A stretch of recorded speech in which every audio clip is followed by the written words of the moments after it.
Why is it important to pay attention to bodies that might be in pain or have different stressors on them when we're talking about sex? I'm here with Katie O'Connell from, and you're going to be speaking at Woodhull Sexual Freedom Summit this August. And I'm Kathy Bartoli from the intimacydojo.com. And I'm really looking forward to seeing your talk at Woodhull.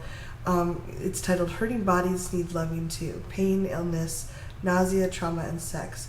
And Katie, how did you first get interested in this topic? Well, I'm someone who experiences chronic pain. I would say, when you go to the doctor and they ask on a scale of like 1 to 10, how bad is your pain?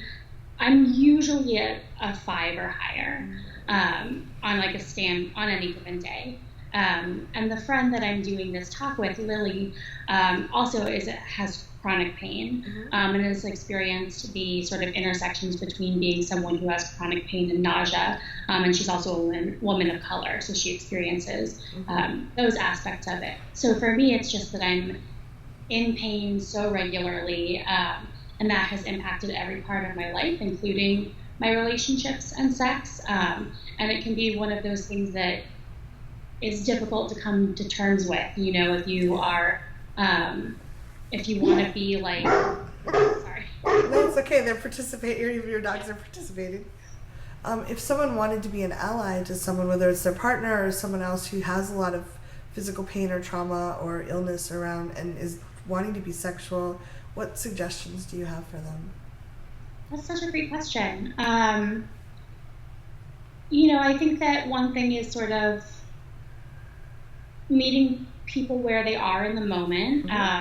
And also not reducing someone's full life or capabilities to their ability or disability or, things in that certain moment. I think it can be, right, if it's pain-related, nausea-related, things can change. But it's also, I think it's tough as someone who has chronic pain to be like, today I'm a little like mobility impaired. My knees are really swollen. I'm having a hard time getting up or getting out of bed.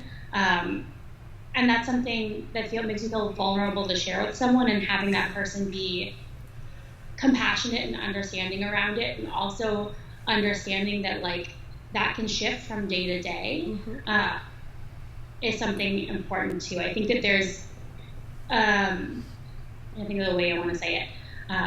I think there's a certain amount of anxiety where like, I'll have like 4 migraines in a row and not be able to do anything. And on day 5, I'm like, oh, I can like go out and like, I want to go dancing, or I want to go hang out with friends and stuff. Honey, get over here because we have a clear day. Let's go.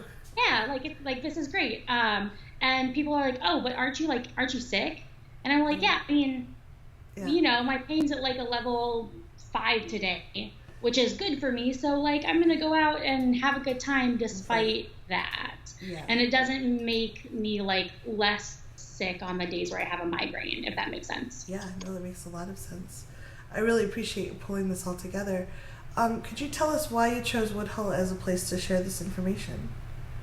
Yeah, it seemed like, so I used to work at Lotus Blooms, which is a store in Alexandria. And that was where I first learned about Woodhull, because they always do like a tabling there and everything.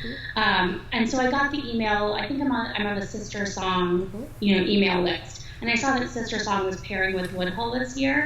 And then I also saw that the focus was on racial justice and people of color, and also disability. I'm not a person of color, and I don't know those experiences. But my friend Lily was doing the session with me, and I have bonded so much over our experience with pain and that kind of thing, and sharing like tips and tricks and like, what should, if you're in this kind of pain, like what helps you and that sort of thing. It's great to have support for that. Yeah, right. It's really great to have support, and we both know about it. We've both done sexual like education in the past. So we felt like it was a really great opportunity to talk about this, and for her also being able to share experiences, because as a woman of color, she has additional layers and barriers that she has to work. Yeah. Oh, thank you so much for doing this. Yeah, any last minute things, thoughts, or tips you want to share before we wrap up the interview? Just that I'm like so excited to have this opportunity and this Yeah. space to talk about this. I really hope that people who similarly experience chronic pain, disability, mental health issues feel comfortable in this space. That's what we're trying to cultivate, is some place that's safe for all of us, where we can have these conversations together, and a place where people feel safe sharing their experiences. And our idea, to wrap it up, is kind of sharing different methods of making sex easier and more comfortable and that kind of thing when you are experiencing chronic pain or you have a disability or any of those things. So that's what we're really hoping for, is that people will be able to share what makes sex good for them, and that we can all come back with that knowledge. I love it. I think that's a wonderful use of the time. Thank you so much for being here and for sharing with us, Katie. And I will see you in about 2 months. If you're watching this, we hope to see you in 2 months at Woodhull as well. And you're also welcome to leave questions or comments below. We'll try to get back to you. All right. Thank you so much.